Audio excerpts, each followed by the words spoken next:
Welcome to another episode of the Underground Bunker Podcast. This is your proprietor, Tony Ortega, and this week I am joined by Bruce Hines after the two of us have just seen Oppenheimer. Thank you, Bruce, for going quickly to opening day and seeing the movie after I asked if you would.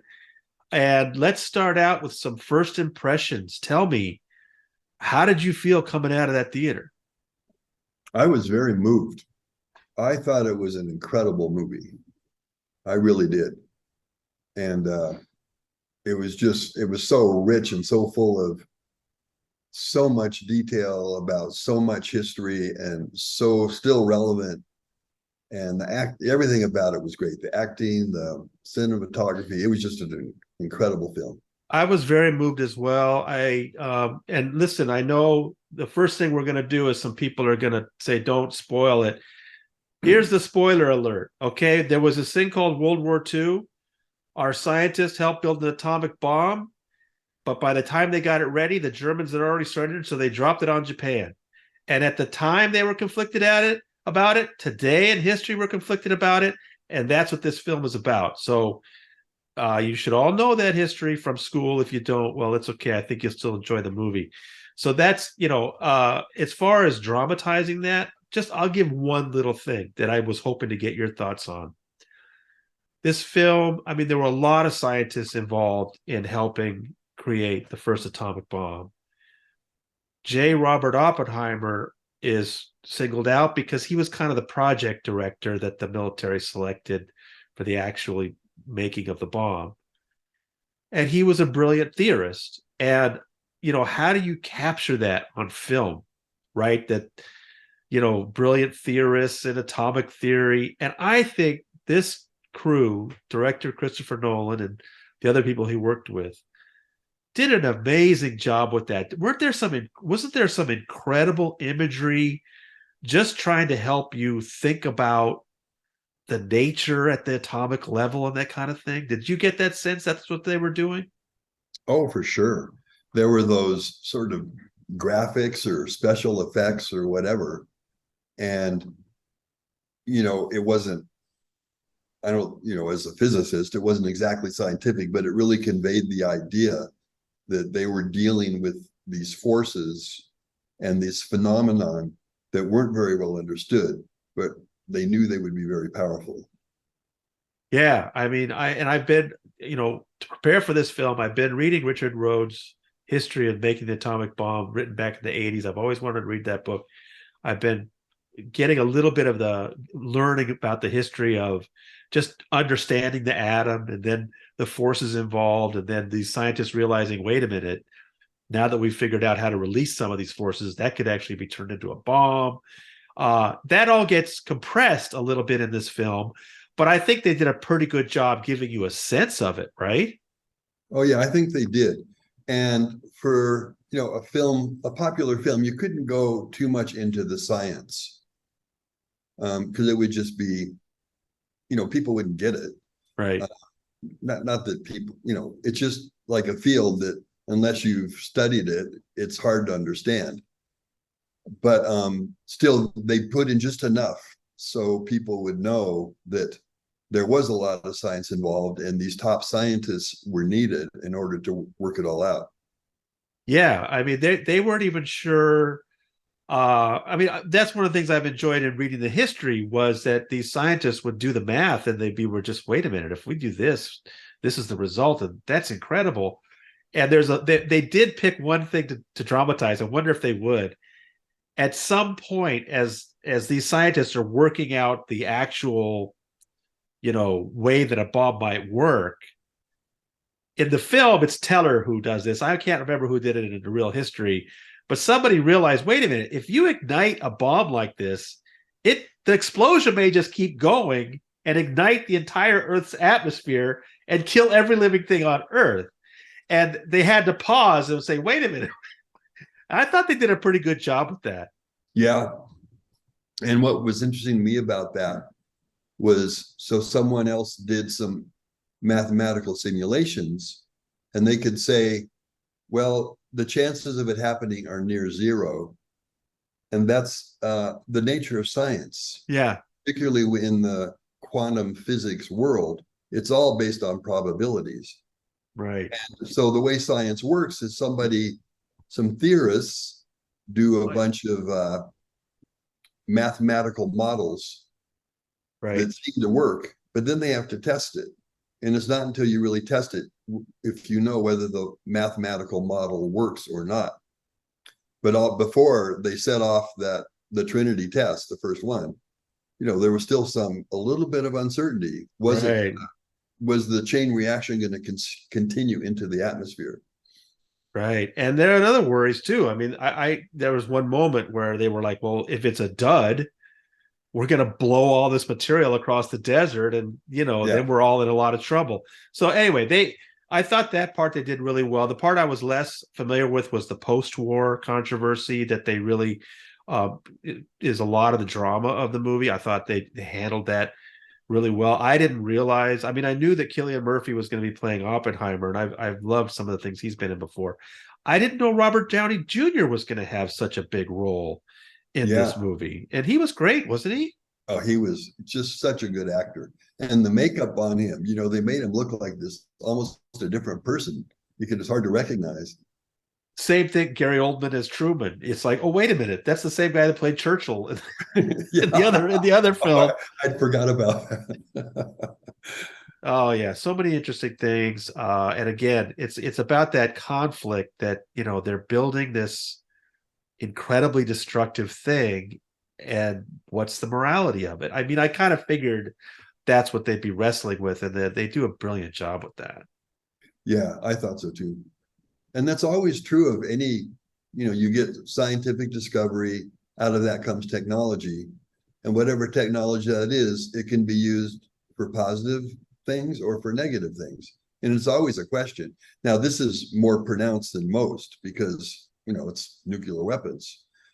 But, like today with AI, that could go really in a bad way or it could be very beneficial. Right. And we're definitely seeing some negative things coming out of AI. But Yeah. well, let me just back up a little bit. And you've been a wonderful part of the bunker community. You've written some wonderful pieces for us about your experience in Scientology. We just had another one this week where you talked about how important statistics were in Scientology, and that great ending about seeing those Moonies going through the same thing. I thought that was really wonderful. Um, but you're also a physicist, and I always kind of wondered, can you help us understand which came first, the Scientology or the physics? Well, the physics first. The whole way it went was I went to university and for 3 years, 1 year was in England, and I was a physics major. I was also pre-med. I come from a family of doctors. And so I didn't know if I'd be a doctor or a physicist. I was sort of trying to work it out. And so I decided, okay, I'm just going to take a year off and think about it. I'm going to work.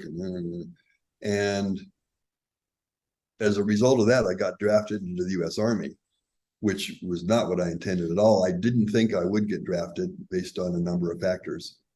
Anyway, I got sent to Germany, and it was there while I was in the Army, I started going to a Scientology mission in Stuttgart, Germany. Oh, that's right. And that's Yeah. sort of where I kind of really got involved. I had done a little introductory course in Denver before I went in the Army, but I had no intention of continuing. Anyway, so then 30 years later, I get out and move back to Denver. And after living in Colorado for a year, I had Colorado residency again. I could go to the University of Colorado and get low tuition because I'm a resident and it's a state university. And then I went ahead and finished my physics degree. And then I did graduate studies, and then I ended up working in a physics research lab at University of Colorado. Wow. So I guess the big question from someone like me is, while you were in Scientology, since you did have some physics training before that, were you conflicted about some of Hubbard's ideas about science and about, his ideas about the cosmos and everything? Very definitely. But as with many things, you I would manage to convince myself that, well, Hubbard knew better. No, I remember some lecture where he was critical of Einstein and how Einstein should have known better. But yeah, every time I would read where he would say something about physics, I thought, oh, God, that's not right. That's not right. What do you mean trillions of years ago? The universe isn't even that old, the stuff like that. So, it's like one of those things in Scientology where you just sort of figure out how to dismiss those ideas. You could stay with the program.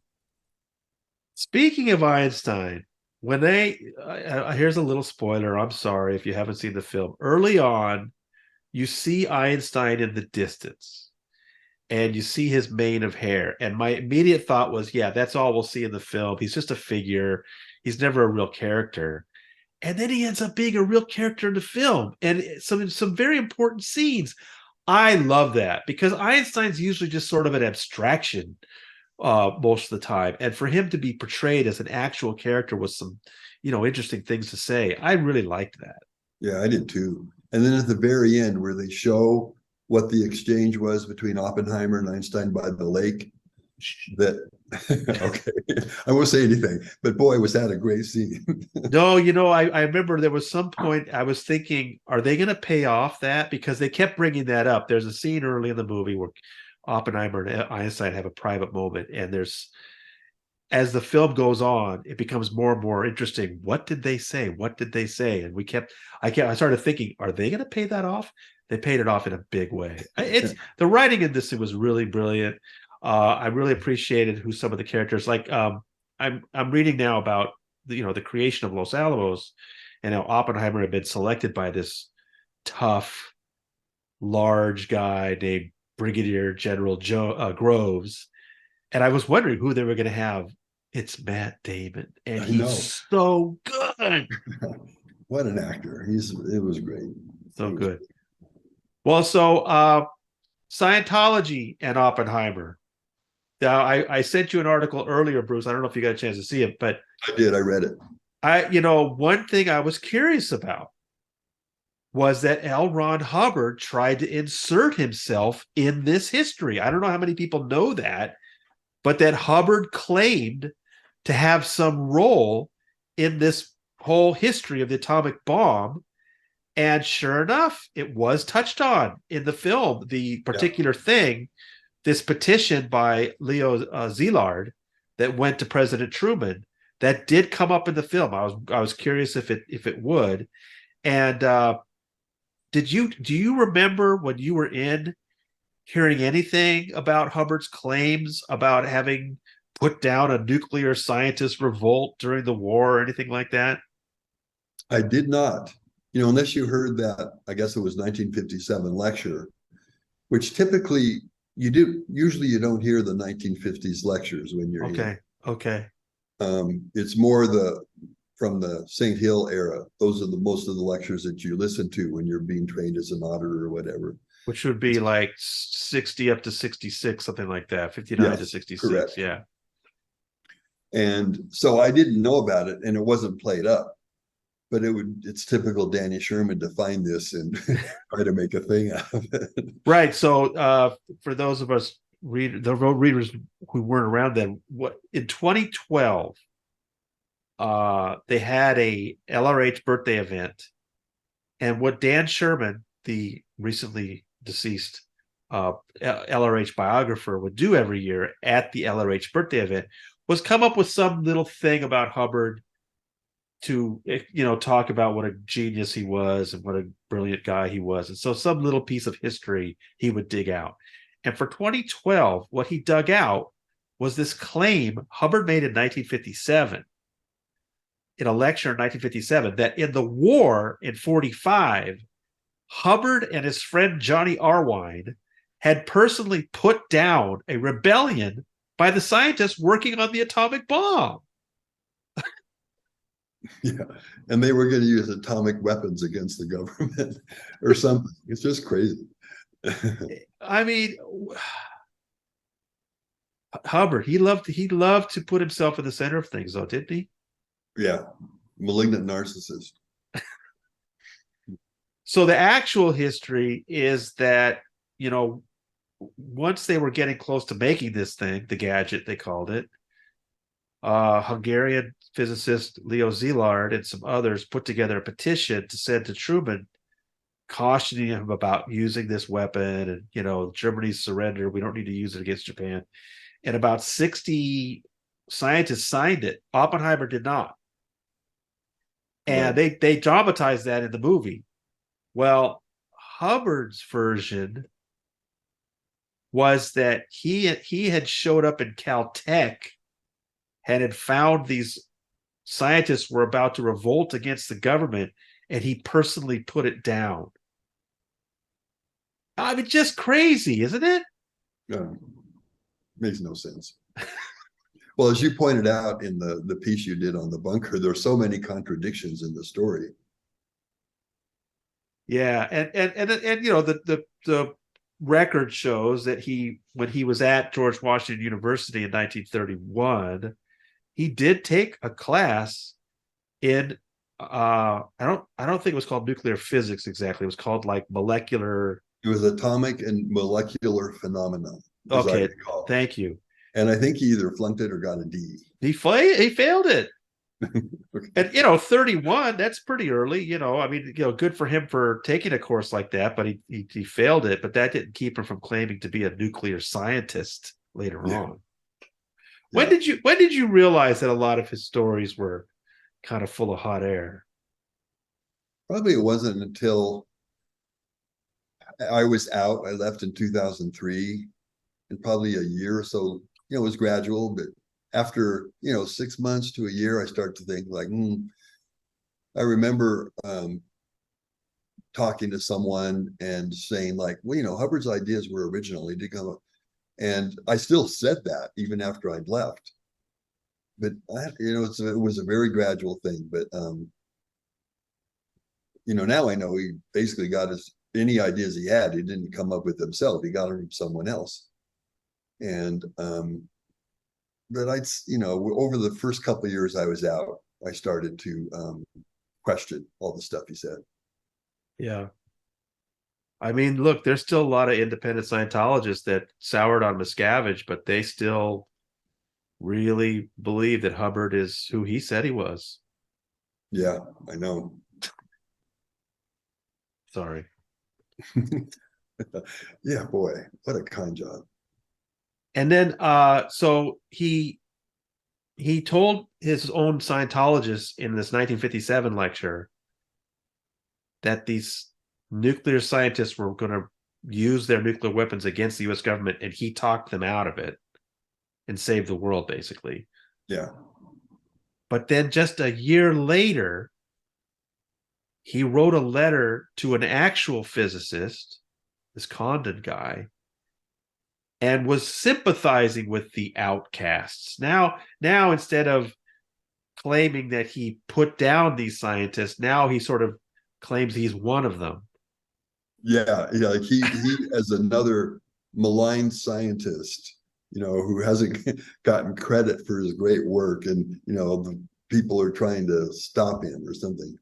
Right. And so he proposed to Condon that they get some land in Cuba. Yeah, we'll go with it. Oh boy. This is 1958. His timing is perfect. And that they get some land in Cuba and create this sort of like paradise for scientists, outcasts, Scientologists, scientists, of which he is one. Right, a scientist. And that things are calm in Cuba. Well, they didn't stay calm for very long. No, not like 6 months, maybe. Yeah, then the whole place started to change. Anyway, yeah, just and one little footnote to that. So I found this. I can't remember how I found this letter, but I've got this. Maybe it was Lauren Wolf gave me that letter, and it, you know, it's just so clear it's Hubbard. He's, you know, he's bragging about himself. He's an outcast. He was a, you know, engineering major at George Washington, bragging about all these things, and but it doesn't look like his signature. It looks like somebody has signed it for him, which I think happened at some points, you know. But it's so clear it's him. but some Hubbard apologists have claimed that that letter I published was not written by Hubbard, and that it Of wasn't. course they would say that. Yeah, of course they would say that. So there's been a thing for many years. You probably know, I don't know. There's a thing called the SO number one line. SO is standard order number one. And that was that any letter addressed to L. Ron Hubbard would be received by L. Ron Hubbard. So there was a whole line set up. I knew the people that lived down the hall at the end base, and they were the SO1 line, and these letters would come in, and they would answer them. And they were trained to do Ron's signature, and they would send these back. So the fact that it doesn't look like his signature doesn't surprise me at all. Yeah, I mean, I don't think. Look, I think that this is definitely a letter that he wrote. It's his kind of idea, and then one of his underlings signed it for him, and that proves to some people that he had nothing to do with it. But I think he definitely did. And it's just one of those wonderful, nutty Hubbard things that he would write to an actual scientist and say, "Hey, let's go to Cuba." Yeah, with these 64 people who signed the petition or whatever it was. Right, 13 years earlier or something. Wow. Well, I mean, I love talking about his cosmology and stuff. I mean, I don't know. Yeah, there's the age thing that he the fundamentalist Christians say the entire universe is only 6,000 years old. Right. Scientologists go the other direction. It's quintillion years old, and you and I live countless trillions of years. Yeah, well, the most definite, the oldest number that I read personally, it's from the OT3 materials, and there was this thing called Incident 1 that we all experienced supposedly, and the date of that is 4 quadrillion. So that's 1,000 trillion times 4.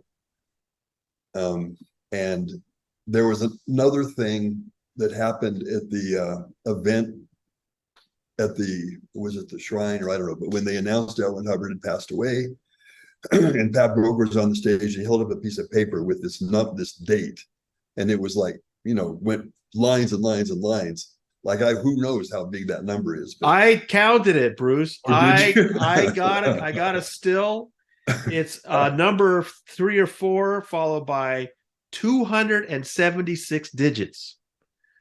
Oh boy. Now, at that scale, it doesn't matter what the digits are. It's just, however, no. Right. And I actually wrote out, an engineer friend of mine helped me write out 1 trillion, trillion, trillion, trillion, trillion, trillion. I mean, it's just ridiculous. But see, that was an interesting idea to me. That, okay, as Scientologists, everyone's supposed to go back on their whole track of existence, and auditing will help you go back further and further.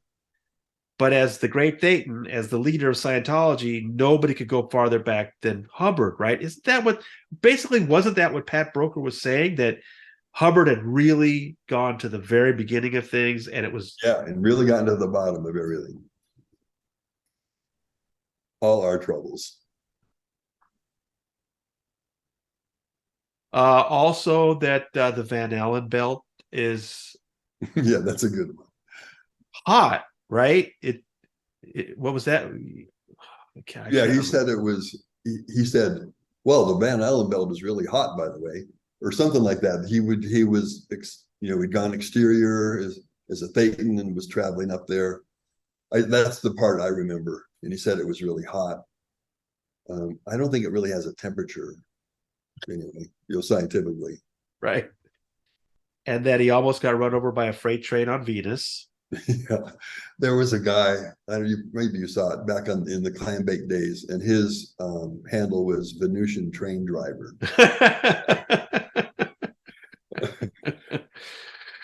I mean, I look, he loved telling tall tales to an audience that couldn't fact check him, I guess. Yeah, well, there's no way. And they had already drunk the Kool-Aid, and so they're just going to buy it. And that he had been to heaven twice, 30 trillion years ago, something like that. Yeah, and it looked like Busch Gardens, he said. Oh, man. It's just too much.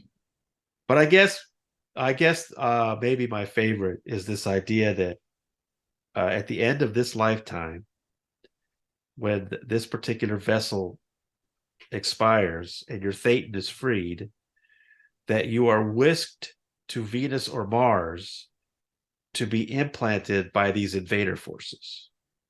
Yeah. Right? So you forget about your existence, or you forget everything, and then you're shot down to be put into a body or something like that. Right. That after some time on Venus or Mars, you get shot back down to the Sea of California, and then you make your way to a maternity ward to jump into a baby.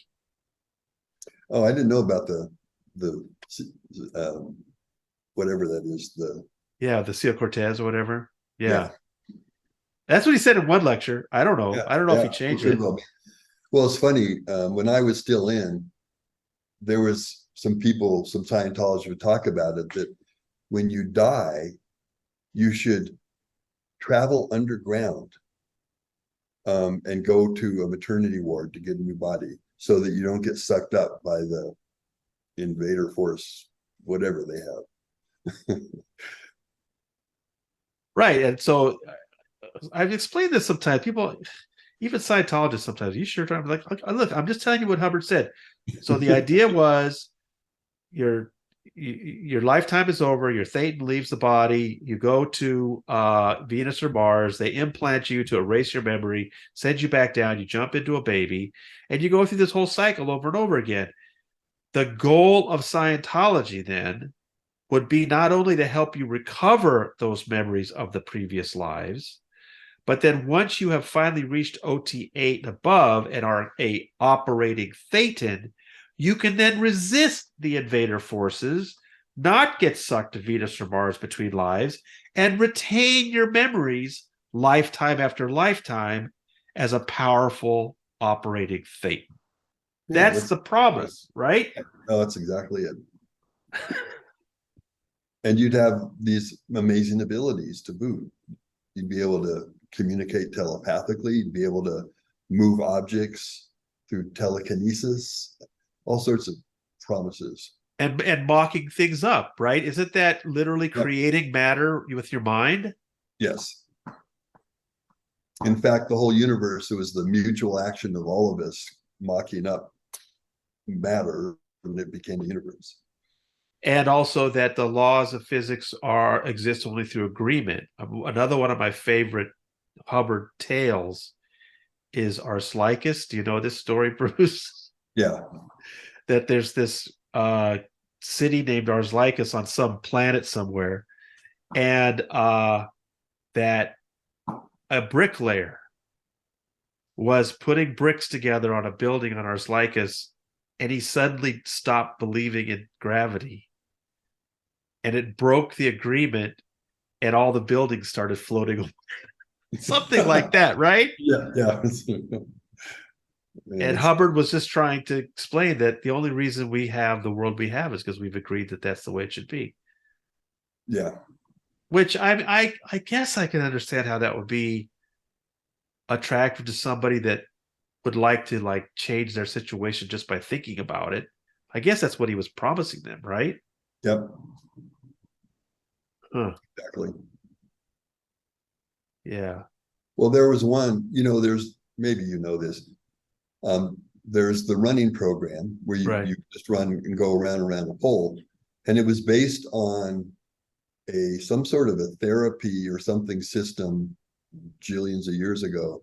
And there was a pole out in space, and Thetans would go there, and I don't know, they would sort of pay money or some exchange, and they would go round and round around it. And that's what the running program is based on. That there was this old, I don't know, he never really, he leaves a lot of stuff out, so it leaves you guessing. But anyway, he said that, and if you viewed it from a distance in space, you would see this ring of Thetans. They kind of glowed or something. You see this ring going around the central point out in the center of the universe someplace. And so to this day, Scientologists are paying about $3,000 to $5,000 for the privilege of running around a lighted pole in a giant domed room on the 6th floor of the superpower building, also known as the Flag Building in Clearwater, Florida. That's right. And some And poor RPFers had to do it in Griffith Park way back in the day. really, Yeah. And also in Happy Valley, as it's called, near the Int base, they had to do it there too. And on the Int base now, there is a place for the running program where there's a pole and this circular area. right.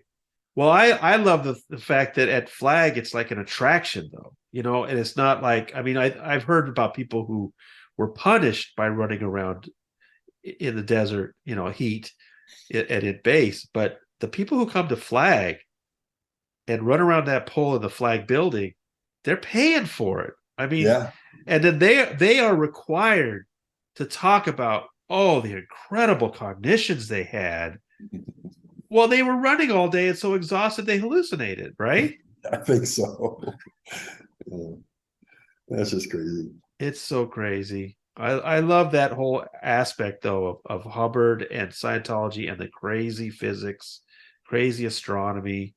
It's wild, and I was looking for that in this film, that if that Szilard petition came up, that would be the connection to Hubbard's claims to have been part of this whole thing. So I'm glad they touched on it anyway. Yeah, and I think Groves actually sort of kept him away because he didn't want it to interfere with the work that was going on at Los Alamos. But he did mention it. And Szilard, did they mention his name? I think they did. Leo Szilard? Yeah, there's a scene where he and Hill walk up to Oppenheimer with the petition. Right. Okay. As Oppenheimer's about to go with Groves to see Truman or something, I don't know. They walk up to him with the petition and say, "Listen, we really don't think they should drop this on Japan or whatever." And Oppenheimer slaps it away. And I don't want anything to do with that. Yeah. I read your email after I saw the movie, so I wasn't familiar with the name Szilard at that point. Right.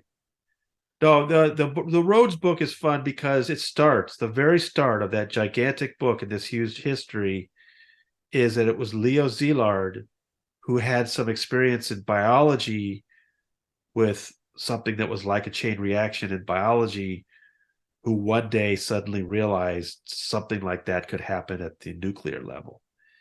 Oh, interesting. Yeah, and gave him the kind of credit for the first person who really started to think about, with these radioactive materials they've been studying, uranium and stuff like that, they're giving off particles, but what happens if they start bumping into each other? Yeah, right. And they kind of that's how that whole book starts, is with Szilard imagining chain reaction. Oh, interesting. Yeah. No, there's so many little things. I can't wait to see my only problem with the movie, it was really loud, which was great most of the time, but there were times when the soundtrack was drowning out the dialogue a little bit. And I really missed having subtitles because I tend to watch movies with subtitles at home.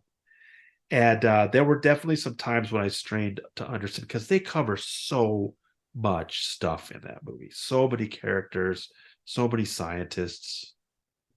Amazing. Yeah, that impressed me also. I didn't go to an IMAX theater, although there is one pretty close by. I went to a smaller, closer one. And so I didn't have the sound didn't seem to drown out the dialogue so much when I saw it. It might have been the theater I was in, and it just wasn't a great mix or something. Yeah.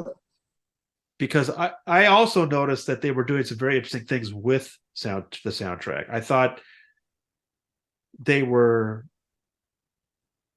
driving the story in a way with sound that seemed a little bit new to me. It was very interesting the way I'm looking forward to seeing it again, maybe with some subtitles or something at some point.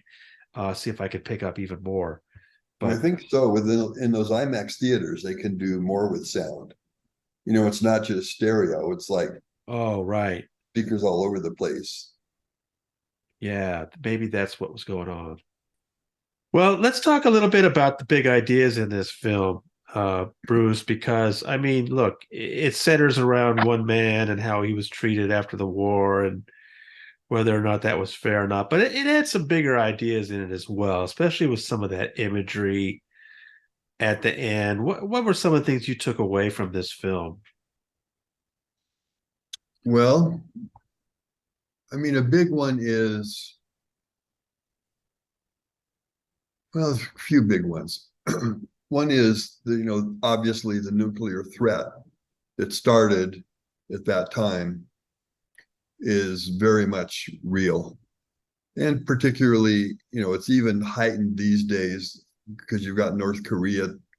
I don't think they really have nuclear weapons to speak of, but they're pretending they do. And Putin keeps sort of hinting that, you guys keep it up, you're going to regret it. So there's that. Other big themes for me were anti-Semitism, um, the using political clout to subjugate groups, and how the military has too much power. And that sort of constant tension between national security versus individual freedom, and Yeah, exactly. how science is being used for good or for ill. A lot of really potent ideas in this thing, but yeah, definitely. Uh, we watched the this one device get built and detonated, and its incredibly destructive power, and it's sort of hinted at what sort of damage was done in Hiroshima and Nagasaki. But then those final images of the film, I just kept thinking the situation today is far worse, but we never think about it. Yeah, it's true. The one scene where they did the Trinity test, and they weren't sure if it was going to work. They had this spherical implosion. They decided that was the best way to detonate the thing, and that was plutonium that they had in that bomb. But just the way they shot that, and when it went off, and they show these different people, and it was really powerful. And you see they really depicted the sheer power of a bomb like that. And the bombs we have these days are like 1,000 times more. It's incredibly frightening. Well, and one little detail that I really appreciated, that was a physics thing, was even the smaller explosions they showed, like when they're testing something, they show it go off,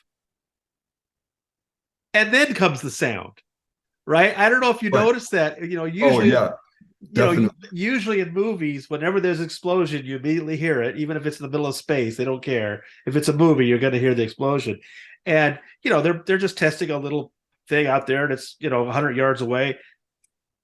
You see it, there's no sound. Bam, and then the sound arrives. Yeah, And I was thinking, wow, that they're paying attention to the physics of it. yeah. And we've all experienced it with lightning and thunder. You see the Right. lightning flash, and then you wait a while, and then if you count 5 seconds, that means it was about a mile away. And I thought that was great. And again, it was that attention to scientific detail. I really appreciate that kind of thing. Yeah, me too. I was curious though, and I don't know if you know anything about this, of all those, there were a lot of people out there for that Trinity test, all men. Um, how many of them developed leukemia later or whatever? I mean, I don't know how protected they were from that bomb and its fallout. Yeah, it's really true. Oh God, it's a while ago now, but there was a lot of after effects of radiation on a lot of the people that worked on the Manhattan Project at Los Alamos, but also particularly in Chicago and Oak Ridge, Tennessee, Oak where Ridge, Tennessee. they were dealing directly with radioactive materials. And I don't think they had that much experience with it. Right. Yeah, but that's a good question. I don't know. There were some of those people were pretty close, Yeah. relatively speaking. Yeah. And then I thought, there was also the whole McCarthyism undercurrent in this movie. Yeah, There's yeah, some yeah. really interesting thing about the Spanish Civil War. I don't know if you noticed, but so it's another film that captures that era and how people that had, you know, become sympathetic to the Communist Party in the 1930s. Later, they were being questioned about it. That kind of, involvement in Spanish Civil War. So this was another film that tends to show a sort of persecution of people that had that kind of left political background. What I found interesting is one of the executive producers of this film is James Woods. And I don't know if you know much about him, but his politics are so far right. I just find it Yeah. interesting I'd that forgotten that till you just mentioned it. I want to read a little bit more about that because I'm told that he was really behind this for many years to get it made. But there's no conservative Really? That's spin on really this at all. It's really about, kind of what we often see in these films is, McCarthyism, punishing people for views that at the time were, very mainstream to us today, progressive views. But anyway, that was another thing. And then, yeah, like I said, I was thrilled to see Einstein as a real character and not just sort of a symbol of genius or whatever. And I mean, could you tell me a little bit about the kind of, I mean, what's physics doing today? What kind of thing are you studying now? well. What the experiment I was involved in for many years, actually, since about 2006, and still am. And it is it's an international collaboration, many universities and several national labs here in the U.S. and in Canada, and it's trying to identify what this stuff called dark matter is. Oh, you're working on that. I didn't know that. Yeah, it was called the Cryogenic Dark Matter Search. That's the group I'm part of, or CDMS. And dark matter is a thing. It's different than black holes. A lot of people will confuse those things. And it's different than dark energy. That's something else also. But there's a lot of evidence, irrefutable evidence that Let there's me something try to called take a dark shot at it. Let me matter. try to Okay. take a shot at it. Okay. Because I'm an amateur astronomer and I have a telescope and I take pictures of things like galaxies. And you know about those spiral galaxies. They're so cool, collections of hundreds of millions of stars, and it rotates very slowly. Well, astronomers can actually take velocity readings on the stars and get a sense of how fast the stars are actually moving in that galaxy. And it should be a reflection of the amount of mass in that galaxy. In other words, if there's a certain amount of stars and stuff, it'll spin at a certain rate.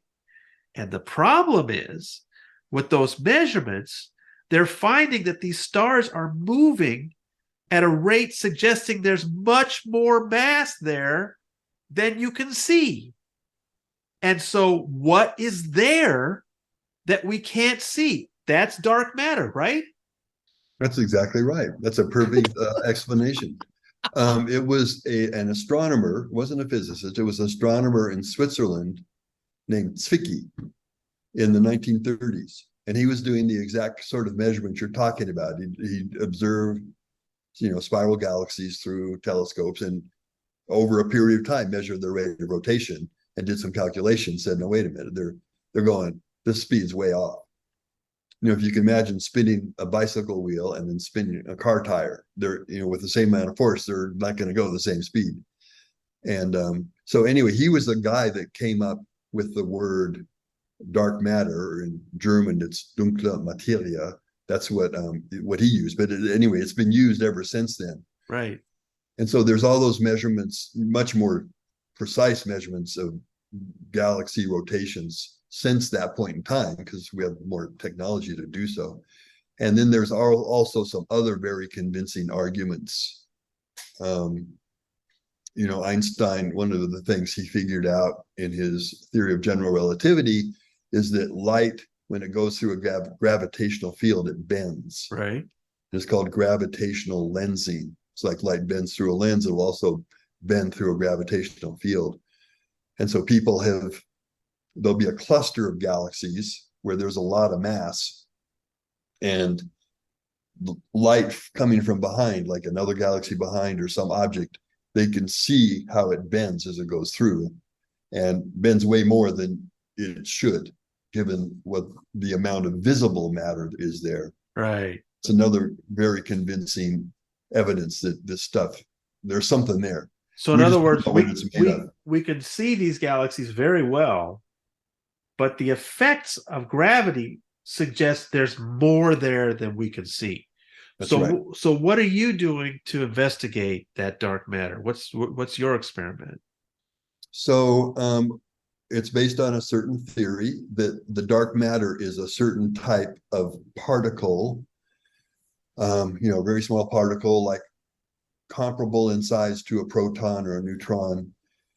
And that these things would have been formed very early on in the universe, like right after the Big Bang. And the nature of the particle is that it does not interact at all with electromagnetic radiation, which light is. So it doesn't reflect, it doesn't absorb, and it does not emit any electromagnetic radiation. Wow. And see, that's what we observe. When you see a star and you see the light, that's electromagnetic radiation. Or if you have a radio telescope and you sense it somehow, that's also electromagnetic radiation. So the theory is that there's a certain type of particle, and many, many theories on what these particles would be, but that would be the main quality is that they have mass, because they obviously have mass, and they don't interact with light in any way. And that's why it's dark. And so originally we set up an experiment in the bottom of a mine in northern Minnesota.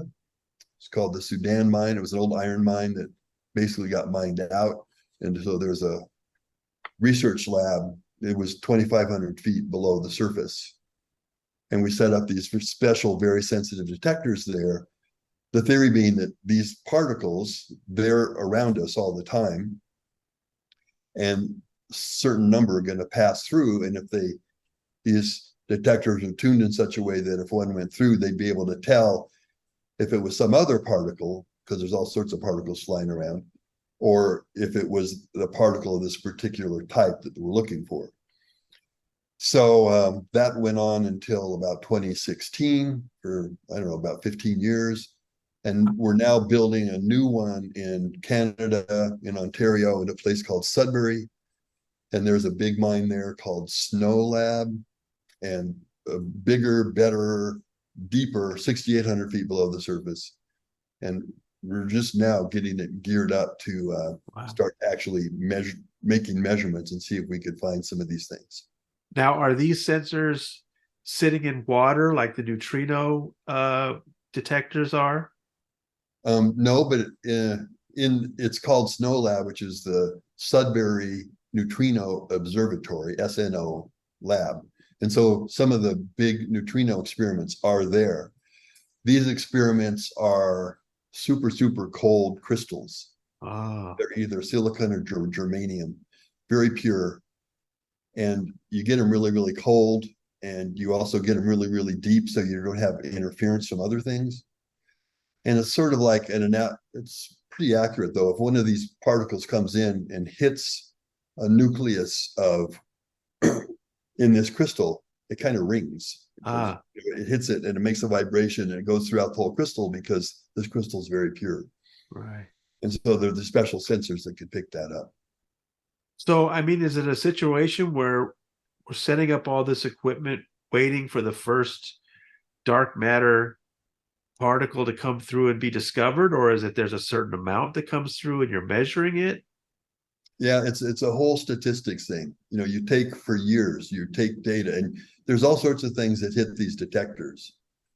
Even though we're 6,800 feet underground, you could never do it at the surface of the earth, because it'd be like trying to observe a pebble you throw into a pond in the middle of a hailstorm. You never see it. Right. You get it really, really cold and really, really far underground, but there's still stuff that gets through. Like, it's just an example, regular lead, which we have to use to try to shield the radiation. It itself is too radioactive. So they have to get what they call ancient lead, which is lead that the best is from shipwrecks from the 1800s. It's on Wow. ships, and they bring it up, and we make the shield out of that. It's called ancient lead. But they're just so sensitive, and so you'll go for 6 months at a time, and you're just recording event after event after event where there's many detectors, and they're sensed by these they're superconducting electronics that have the sensitivity to pick this stuff up. And then you look at all of it and you sort it all out. And if there's a lot of rules and statistics on what would qualify as a bona fide discovery. One event would not. Huh. And you sort of need a bunch of them, and you have to have, anyway, it gets pretty technical. But there's our experiment, and then there's other major collaborations in the world all competing for this. Wow. There's another technology that uses huge vats of liquid xenon, and they would also supposedly be sensitive to this kind of particle. But anyway, it's kind of fun if you like that sort of thing. Absolutely. That's great. Well, whew, thank goodness I knew what dark matter was. Yeah, you had it exactly right. I was impressed. Thank you. I couldn't just find dark energy, but dark matter I got a grasp on. Yeah, and I'm really enjoying reading about the nuclear stuff. I mean, it's making some sense to me about like how you build an atomic bomb is you jam together these, elements that when they're forced together closely, they start this crazy runaway chain reaction that takes millionths of a second. It's incredible. Yeah, it's pretty amazing. It really is. Have you ever visited any of those sites at all? No. I know there's a national lab at Los Alamos now, but that's not one of the labs that's involved in our experiment. I have been to, they talk about Berkeley there, and the Livermore Berkeley lab is right next to University of California, Berkeley, and I've been there. Not the other ones though. I haven't been to Oak Ridge or Brookhaven or those places. Right. I went to White Sands. Oh, really? Yeah. And I was only, I don't know, a few miles from the Trinity site, I think. And I was at that's a special lab. Anyway, long story. For Astronomy Magazine, I did that. But you were doing an article for Astronomy Magazine? Yeah, back in this was like 98 or something. For amateur astronomers, kind of the ultimate thing you could do, because you can actually get your name on it, is discover a new comet. And so there are some, because that's the one thing, even if you discovered a planet, you don't get to put your name on it. But you discover a comet, you get your name on it. Yeah, so amateurs, there are people, amateur astronomers, at night after night after night, set up and sweep certain parts of the sky where you're more likely to find a new comet. These guys are so dedicated. And then around the mid 90s, all of a sudden, all of the new comets were being discovered by something called linear. And instead of Johnson or Hines or Ortega comet, linear 21, linear 23. What's linear, right? Well, it turned out it was a military thing, or it had military origins, and they were very sensitive about it. And I wanted to know what it was. A lot of us wanted to know what it was. And so Astronomy Magazine, I don't remember if I pitched it to them or pitched it to me. They pitched it to me. But these guys at Linear I was bugging them. That's what it was. I kept sending them letters because it was in Arizona. I was with the Phoenix New Times. And I said, we want to see what you're doing. How are you getting all the comments? And finally they decided, okay, we're going to have a press day, which didn't make me very happy because that means a bunch of reporters would be there.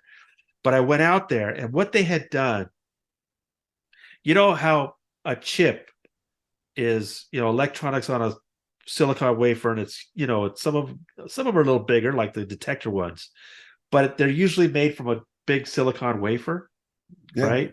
I'm very familiar with those. Right. Their detector was the whole wafer. Right.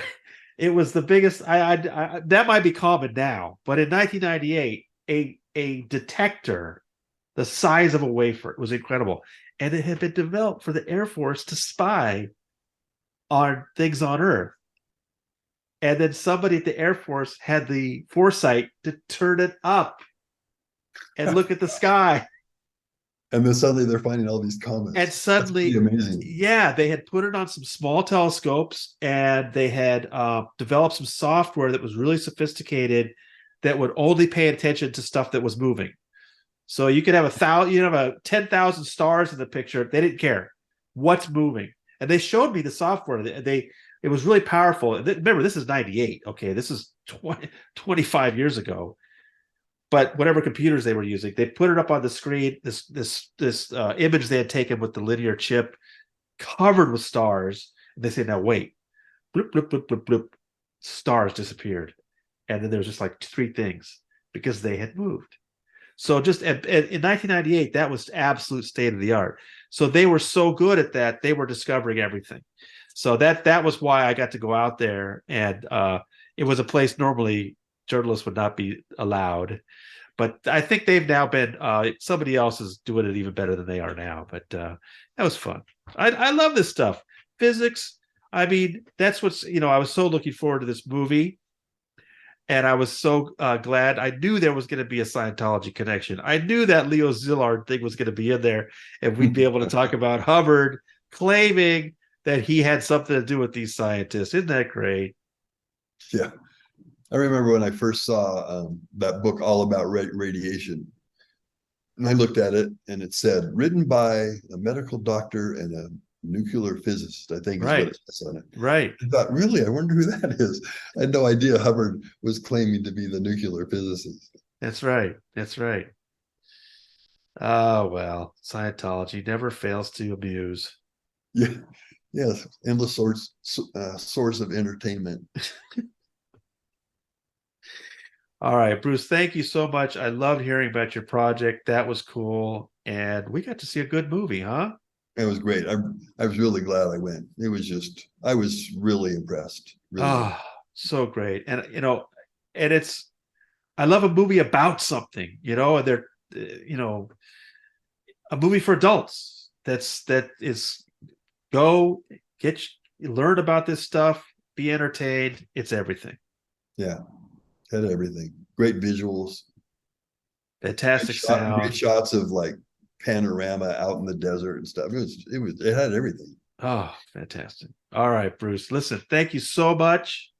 Always great to talk to you, man. My pleasure. Thank you. All right. Bye-bye. Bye-bye.